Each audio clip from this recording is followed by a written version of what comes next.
And one of the biggest mistakes firms make is go out and buy software, then think, what will I do with it? They put the cart in front of the horse. This episode is about what happens after technical excellence, what separates firms that survive from that truly scale. Mark, you spent over 35 years helping accounting firms transition from being great technicians into being great businesses. When you look at work today as Smithink, what kind of transformation are you most focused on with firms right now? It's a good question, Bianca. The industry, I think, has changed and changed dramatically over the last 40 years that I've been involved. I wish it was only 35, but I'll be honest up front. Over those 40 years, we've gone from doing things manually to just about everything we do now is automated. But over those 35 to 40 years, we're still seeing the same thing in the industry. And that is firms are too heavily obsessed with compliance activity. And because of that, they're falling back on it as their security blanket. They're not looking to, not saying taking risks, but they're not looking for what happens next enough, in my opinion. Roughly 30 odd years ago, my accounting firm, we were focused very, very heavily on compliance, and it was frustrating me. We had clients that needed business support. We had clients that needed business development. We had clients that needed someone to sit there and talk to, and in the form of probably a business coach, call it what you will. We never had the time. And we never looked at ourselves and said, are we truly working with the right clients? Or are we spending too much time working with the wrong clients? And because of that, our capacity was always under pressure. We made that decision 30 years ago to move, not to change to the extent that it replaced compliance, because that'll never happen, but to move more into business advisory work within our firm. And that took an awful lot of time, an awful lot of transition. But in my mind, that single one decision converted us from a practice to a high performance firm. Did we do it right? Probably not. If I had to do it again, would I do it differently? Absolutely. But I had an enormous amount of success and an enormous amount of fun doing it. And I saw clients grow, and I saw their businesses grow, and I saw their financial literacy grow. And had I not gone down that pathway, I doubt very much I'd be talking to you today, because the industry frustrated me so much, and the fact that clients saw so little value in what we did, and because of that challenged our bill quite regularly, I would have looked for something else to do. So it was like an epiphany for me to get to that point in my career where I thought there's got to be more, Bianca, than Yeah, just sitting there pounding out tax returns year in, year out. Admittedly making a good profit for it, don't get me wrong. And still today, 30 years later, it's still as if not more profitable than ever before, yeah, because a large amount of what we do these days is automated, and we should be doing it quicker. And if we exactly. are doing it quicker, we're doing it more efficiently, and we should be making more profit. But how do I take my firm to the next level? That's not doing what you've always done year in and year out. It's doing something different. It's taking a calculated risk. It's planning and strategizing well towards where you want your firm or your business, let's just call it a business instead of a firm, Yeah, in the future, because you know exactly where it is today.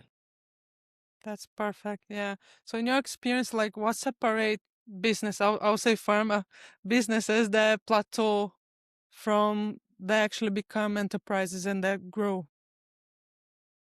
I've seen thousands of firms over the last 30 years that thought business advisory was a great idea.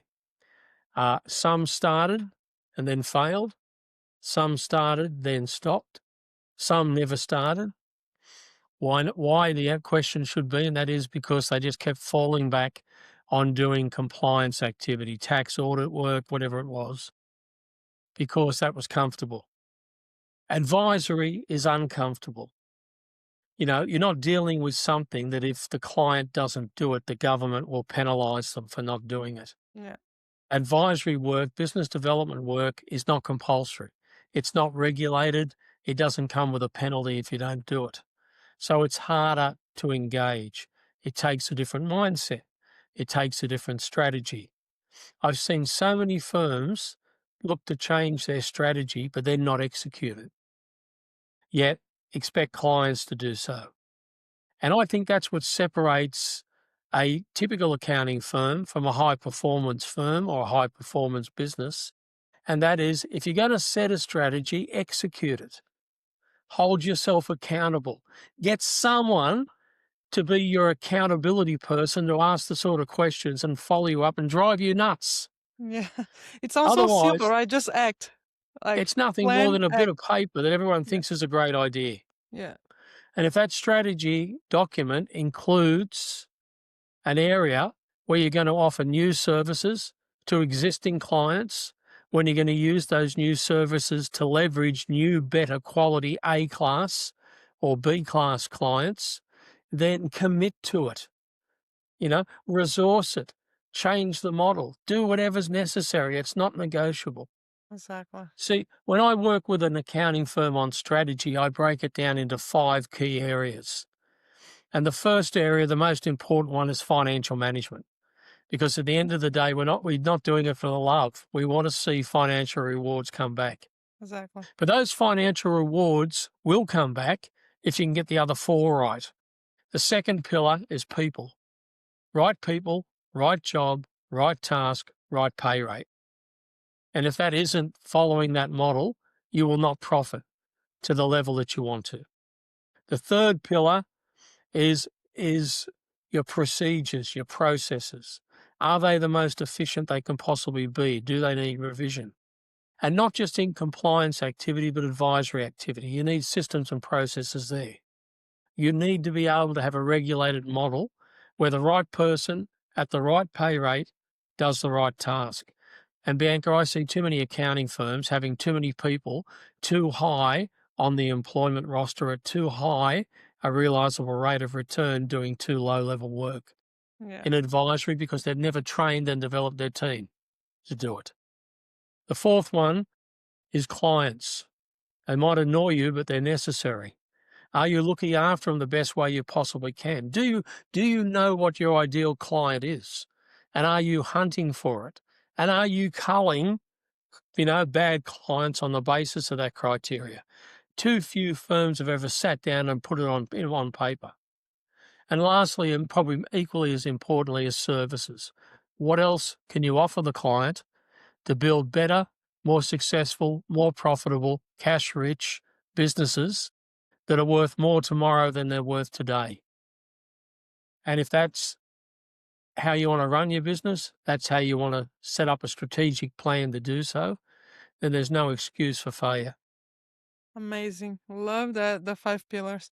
Oh, fantastic. So what do you like when do you usually realize a firm won't scale when you don't see these pillars happening? Because they won't commit to their strategic plan. I mean, it's easy to put in a plan, for example, under services that I want to offer business advisory work to one client per month over 10 months at an average of $1,000 a month, for example. That's easy. It's a copy and paste. The question then is, how do you do it? So you go back to your first pillar, which is people. Do you have the right people? Do they want to do this work? If you don't have the right people, where are you going to find them from?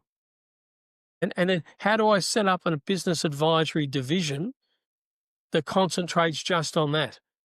Because if they're concentrating on doing all their tax work and audit work, and you're going to drop this on top of them, they're never going to get to it. They'll always fall back on what they're comfortable with. So how do I resource that model?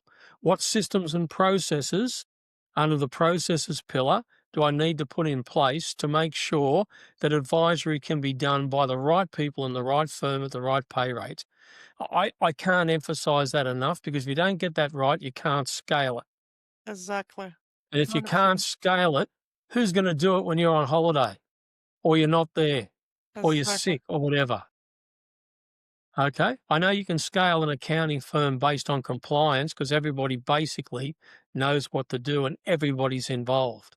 Advisory is not treated with the respect that it needs to get it going, and then clients. Let's just go and take the top 20%. That's all. Just the top 20% of your clients and love them to death.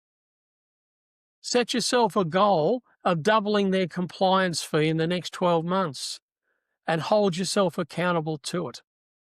You know what you got to do? You got to build a business within a business, not add pressure to an existing model that if you sat down and thought about it will crack if you put more pressure on it. Exactly. It's not We ready for don't that. go and build a second story on a house that has a faulty first story. It makes no sense. We've got to 100%. get that scalability right, and it comes back to three things: systems, processes, and people. Without those three, and the most important one there, Bianca, is people. Without them, you're better off, seriously, not even going down that pathway. Yeah. Just do compliance work, you're blue in the face, and you'll still make money, Yeah. but you won't build better clientele. And if another practice goes down that pathway of advertising that, good luck holding on to them. Yeah. So I assume, like, how can you tell very quickly if a firm is a real business or is just like a practice? That'll be Because it's willing to take clients to the next level and do whatever's necessary to put in the systems, processes, people to get them there. so when you see a I'll firm give that you an example, Bianca. yeah, A firm I know very well in Australia has had everyone try advisory over the last 5 years, and it went like that because they got too busy. They had too many clients. They had other pressures running the practice. They bit the bullet a couple of years ago and went out and employed a business advisory manager and set it up as a separate division within the firm. The success that they've had, because one person and a bit of support are now, with budgets in place and KPIs in place, are focusing on that. And all the partners need to do is feed the client into it. The mistake is getting busy partners, busy seniors, busy managers to become busier.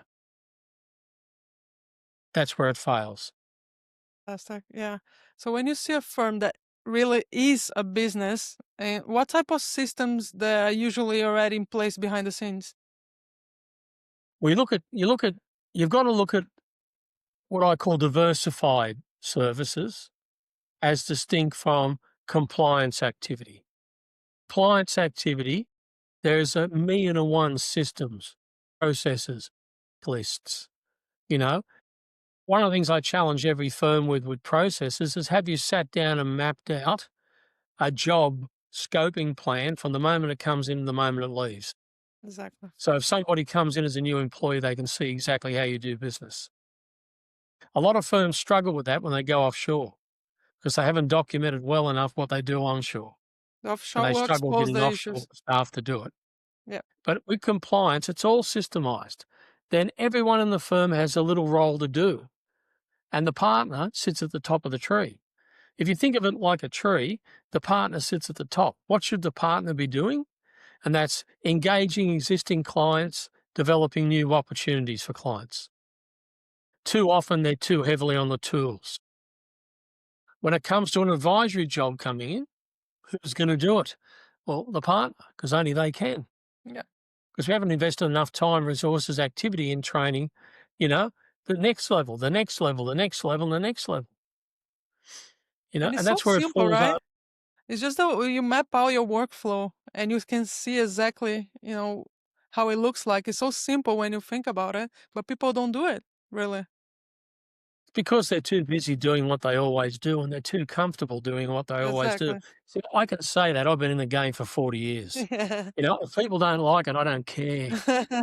What are they going to do to me? I'm on the end of my career, not the start. But I've seen an awful lot in 40 years. Yeah. And It's the truth, isn't it? Yeah. So, 30 years ago, I pushed my firm some screaming into advisory. yeah. If I had to do it again, I'd do it totally different. Yeah. But at least I had a go. At Yeah. least I tried. Exactly. Experience. So, what do owners think like matters that actually doesn't? Well, when you're talking about working with business owners, you've got to get inside their head. You can't be thinking like an accountant. Let's be honest. How many business owners come into their accountant? The accountant puts financial data in front of them. They sit there with glazed eyes because all they want to really know is how much tax do I have to pay. Exactly. You know, because we're not telling stories. We're not financial storytellers. We're not turning numbers into knowledge. We just got numbers. Numbers are wonderful. Accountants love them. Business owners like cafe owners and builders and farmers and everybody else, Yeah. they're not financially trained. And at the end of the day, and I'll say this because I've learnt this over the years, why do you want to add more value to a service that they have to come to you for, that they can't do themselves? And everybody does the same way, even though you think you're different, they're not. Why are we trying to add so much value to the compliance model and so little value to the business advisory development enhancement model? What do I think owners want? They want to know whether or not they're doing things right. They want someone to talk to be able to bounce ideas off them. You know what I really 100%. believe they want? And I know this for a fact. They want to see the financial impact of key business decisions before they're made. Because half the time they make a decision, then their advisor finds out later, too late. They want a service that I call scenario planning. And that is, tell me whether this is good or bad now so Exactly. I can make that decision tomorrow knowing it's the right one. Now, that's easy to say. When it comes to a firm, you've got to have your infrastructure in place to be able to deliver that when the client needs it, Exactly. not not call them back for 2 or 3 days or email them a week later. They need it now. So unless your systems, processes, and people resources are right, then all you'll be doing really is failing a client in a service model. Clients want our accountants to be better business development people. Help them make more profit. Help them strengthen their cash flow. Help them put in structures so that when things are due, they've got the cash there to pay it. And more importantly, help them make their businesses worth more tomorrow than they're worth today. That's so resonates. I just want this service as well. I just want to, someone to give Look, like, what is some the of them, structure that Bianca, works for you? some of them will say, I only want you to do my tax return. Great. They're not an A, B, or a B class client. They're a C. So if you want to keep doing that, then allocate that resource and take your high powered staff, your potential development staff into another sphere. If the client doesn't want it, advisory won't suit everyone. Financial planning doesn't suit everyone. Exactly. Every client doesn't need human resources advice or IT advice, but the top 20% are the top 20% because they do it well. Yeah. So if I can take 10 clients, I can launch advisory services with them. Even at $1,000 a month, that's 12,000 by 10, 122,000 more dollars than what you currently got. And Scaling, yeah. all you're doing is enhancing the relationship with an existing good client. You're making it sweeter. You're making it stickier. They're less likely to leave you. And they're more likely to turn what I call a walking, talking billboard and go out there and tell everyone how great you are. Where's the downside of that?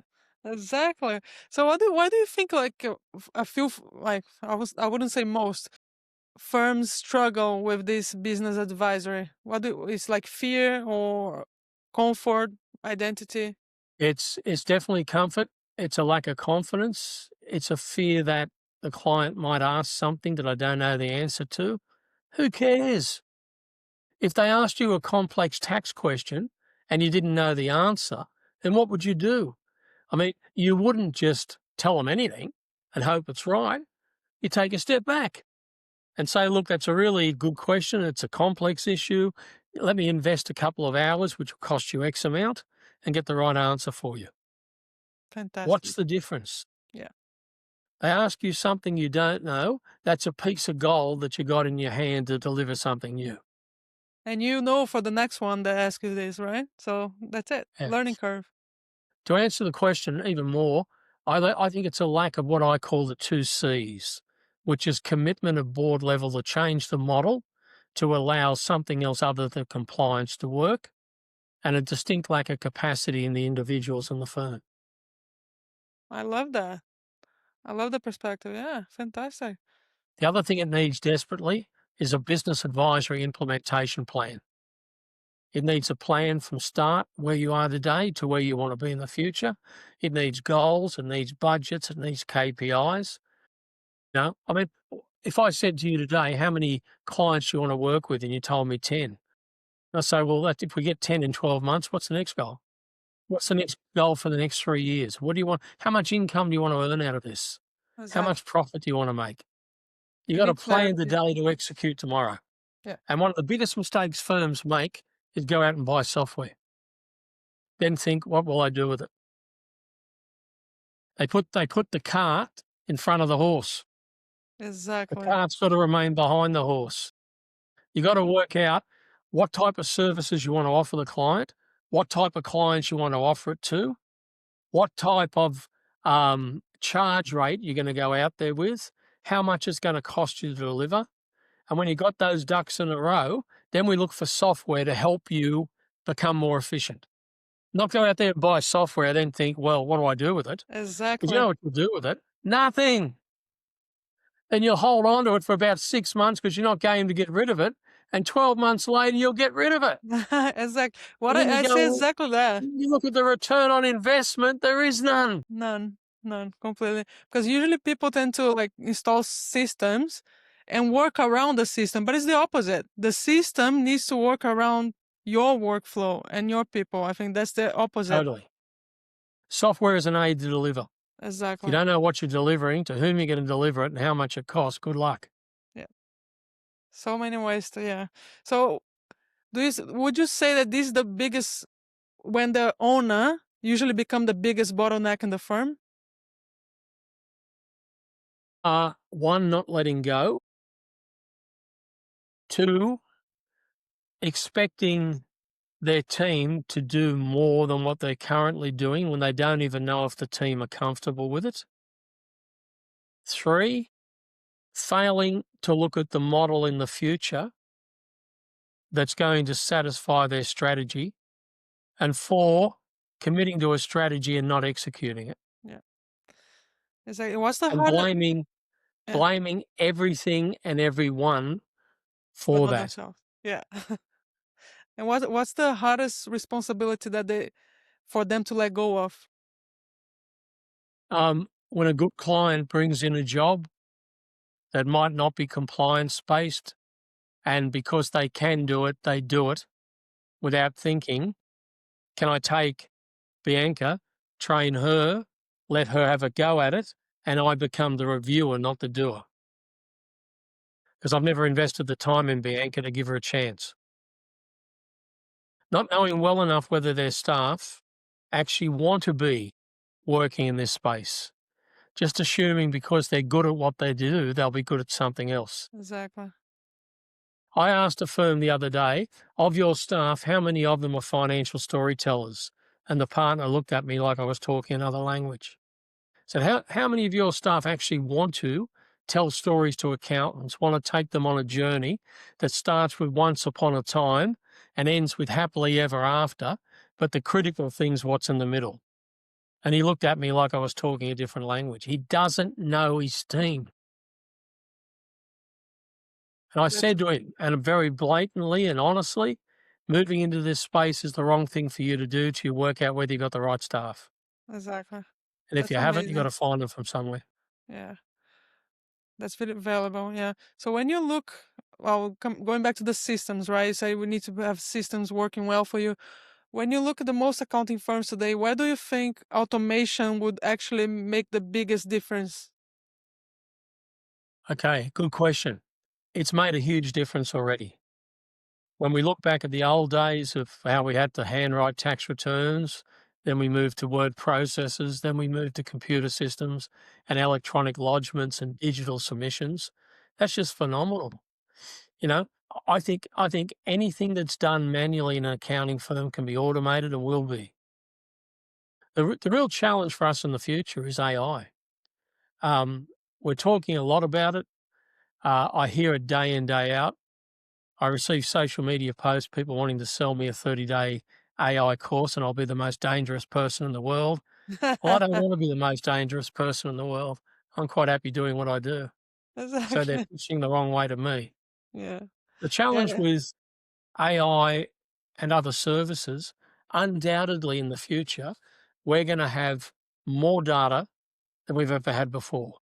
We're going to have more intelligence about the client, their business, their industry than we ever have before. The question, Bianca, is what do you do with it? And how Exactly. much do But you this helps the charge? case, right? How much do you charge for it? And you can't charge anything for it unless you turn it into a service. So I've got all this information, all this intelligence, brilliant stuff. I can go into anything and say, give me some data about this industry and KPIs about this industry and the rest of it. But what are you going to do with it? Sure, it's going to make us more efficient.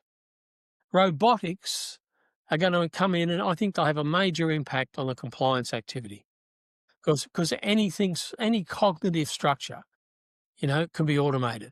Exactly. So we're going to be doing stuff quicker. We're going to have the implication of technology when it comes to lodgement of tax returns is changing. Just have a look what's happening in the UK with their Making Tax Digital project. Hasn't hit Australia yet. Will it? Probably. When? Who knows? But then we've got all this other data. Like I saw an example recently using the internet, using AI, of doing a complete analysis of the hospitality industry in one part of Australia. And it was showing, what type of client stays, how long they stay, how much they spend, what they're willing to spend, et cetera, et cetera, et cetera. And I can basically take it all, graph it, look beautiful. And I put it in front of a client. But we're going to do that for nothing. So what is that service called? How much are you going to bill it for? Exactly. Because I'll go back to what I said earlier with the compliance model. Why are you trying to add some value to something that the client has to do, can't do themselves, and already come to you? You're going to do something, make the client's business better, more Exactly. You need to profitable. leverage what you can get with AI as well, right? The information it's so many things you can get with AI. Yeah. What will the future hold? I think we'll be looking at real-time benchmarking and real-time budgeting before we know it. We won't be looking at benchmarking that's 12, 18 months old. It'll be real time. We won't be sitting down there with budgets that were prepared 12 months ago. They can be updated, they can be reviewed, they can be managed online, they can change as people put transactions in. I think AI will have a major impact on what we do, as will machine learning. But until someone can explain to me how do I turn it into a service and how much I bill it for, and can tell me what other firms are billing it for, I'm excited, but I'm not enthused. Exactly. Well, do you think the industry is actually ready for this deep automation, or there's still I, resistance? I don't think it has a choice. When you look in the UK, was the industry there ready for Making Tax Digital? They didn't have a choice. The government said we're going to do it. It's Exactly. probably the best thing. If you don't have a choice, then you've got to bite off more than you can chew and chew hard. If you have got a choice, you can procrastinate. Yeah. So Well, I think my advice to firms in AI is get involved. Don't 100%. treat it as something nice to look at. Yeah. Start to make it part of your strategy. And leverage. Yeah. Get involved, leverage, learn, you know. Yeah. But do you still like, especially in Australia, do you feel this resistance between in the accounting firms? No, I don't think there's enough knowledge to make a resistance. Really? So is that a step back? Well, I think everyone's sort of amazed by what they can do. They've got ChatGPT or some other sort of application they can jump into occasionally. I don't think they're making it part of their workflow enough. Exactly. And I don't think they have the strategy around it to implement it as part of their workflow. It's And not do to say it won't be done. yeah, I think it'll have to be done to remain it have to be, competitive yeah. And do you in the think this future. is knowledge issue? Like they need to, and also lack of time, right? Probably too busy with this, day to day. That's that's a significant problem. It's lack of time, lack of capacity, lack of the right staff, and then falling back into what we've always done. Yeah. That's what needs to change. So it's still about AI, like it's getting a lot of attention right now. And when you look past the noise, where do you think it generally fits, like inside accounting firms in a practical way? I think certainly the availability of high quality data and knowledge about the client, their business. Um, what it doesn't tell us is what's important to the client from the client's perspective. I call that a WITI, which stands for what's important to you. I love that. I think that's something we still need to address. How do we know what a client needs if you never ask them? But through AI, we'll have availability of let's be honest. If you're going to do a presentation these days, why don't you go and do AI first of all and ask them to do it for you, and then turn it into a PowerPoint presentation and teach it, how you like things, and teach it how you want it formatted and laid out and what your template is. Why aren't we trying to invest in AI to do the 95% of the task we used to have to do ourselves? Exactly. What I see in accounting firms have most to gain with AI capacity, right? They have like they'll gain capacity to work in They the will undoubtedly gain capacity to do other diversified things. That doesn't mean they will, because if they don't have the right staff, the right systems, the right processes, but they need to start to invest in that now. exactly. They make up too many lame excuses for not doing this stuff. 100% agree. Mhm. I will do it after Christmas. Christmas is the greatest excuse in the world to do nothing.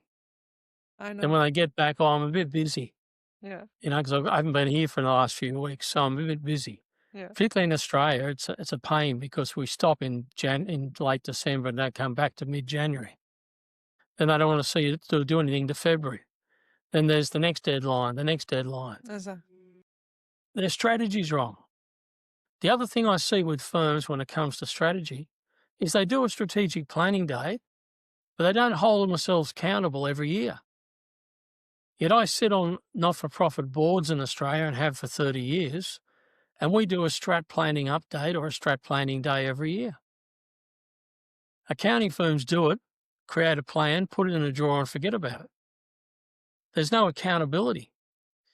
And that comes from the top. That accountability has to be there at board level. So accountability drives performance. AI will only be beneficial to the part where their strategies are being executed. 100%.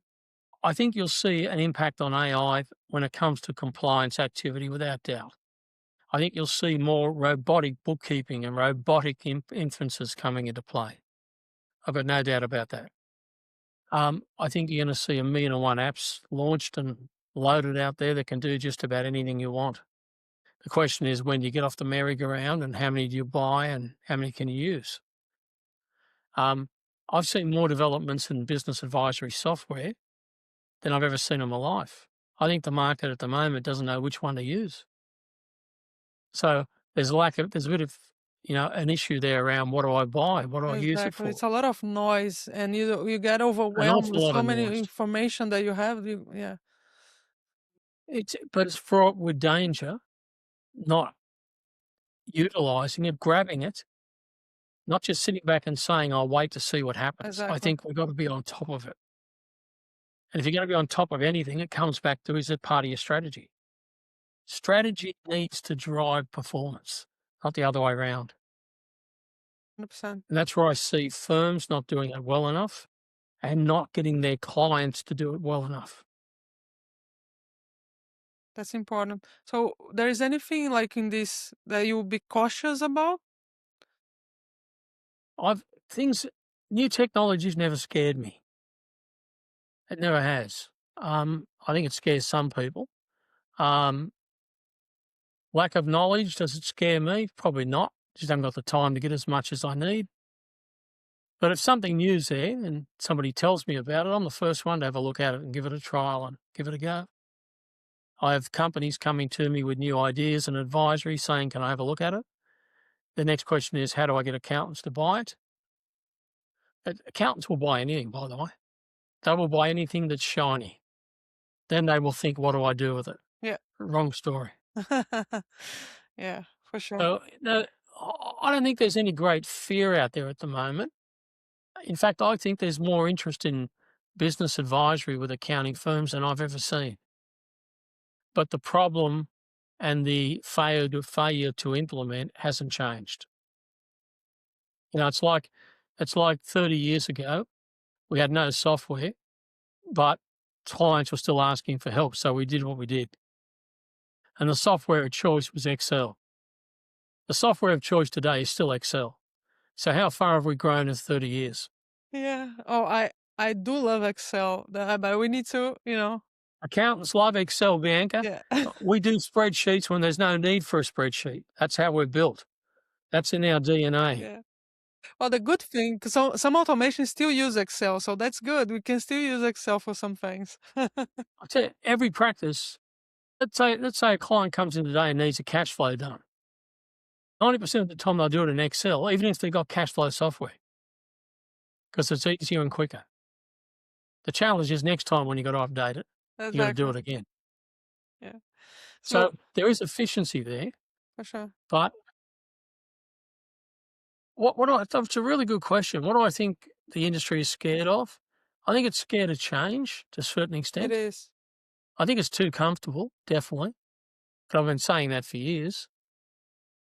I think it needs something like the Brits have done, and that's all of a sudden the government changed the whole model in this making tax digital thing, and all of a sudden there's a whole stack of compliance income that's gone.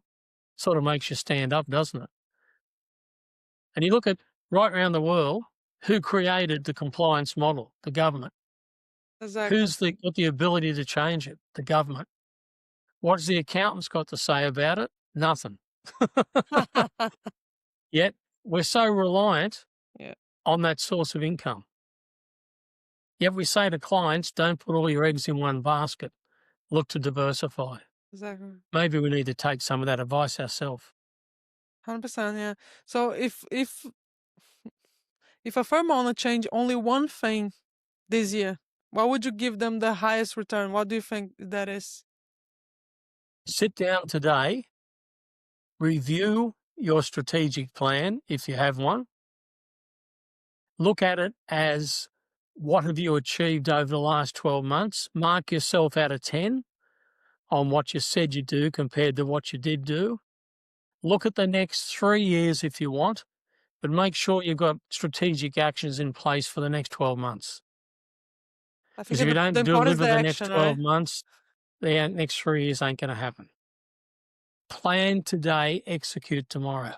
Develop strategies that are realistic, not too many, but then from that point, hold yourself accountable to it.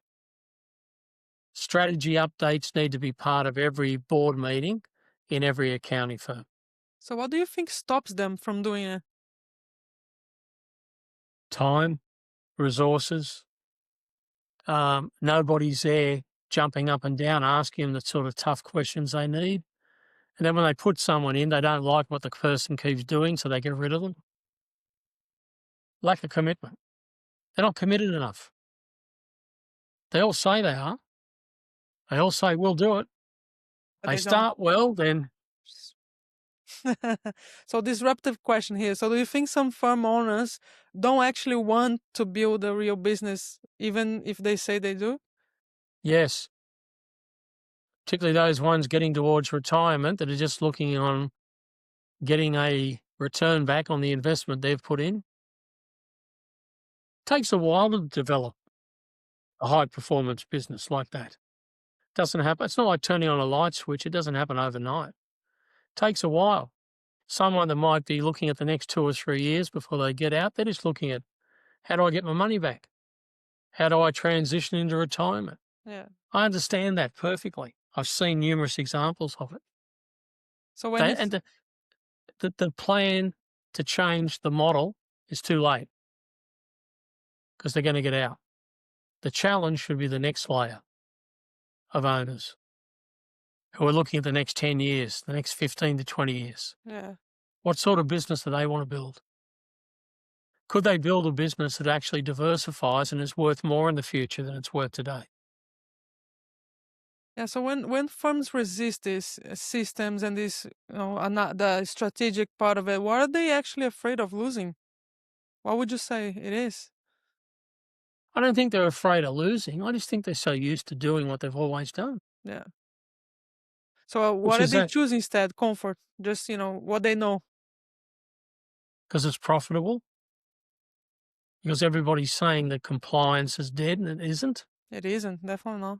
No. Yeah, It'll never be dead in my lifetime, but you'd be fraught with danger to think it's going to stay the way it always has. yeah. And do you think there is a cost for this choice of not moving forward as a business advisor? The cost is another firm does it, goes out there, promotes it, and all of a sudden your high quality A-class clients that you think they love you don't love you that much. It's Exactly. losing high quality clients to firms that are offering more than you. And that's the day you got to look yourself in the mirror and say, why didn't I do this? Why am I waiting to lose something to realize that I should have gone down a different path to hold it? Yeah, 100%. And I hope the industry in the future doesn't do that, but I know it is. So for anyone listening who wants to follow your work or connect with you, where's the best place to find you? Yeah, probably the easiest one these days is to get me at markholton.com.au. That's Mark, M-A-R-K, Holton, H-O-L-T-O-N, one word, .com.au. And that's probably the easiest way to get me, Bianca. Mark, thank you. That was incredibly valuable. I really appreciate your time and your perspective It's here. been my pleasure. I've enjoyed the chat.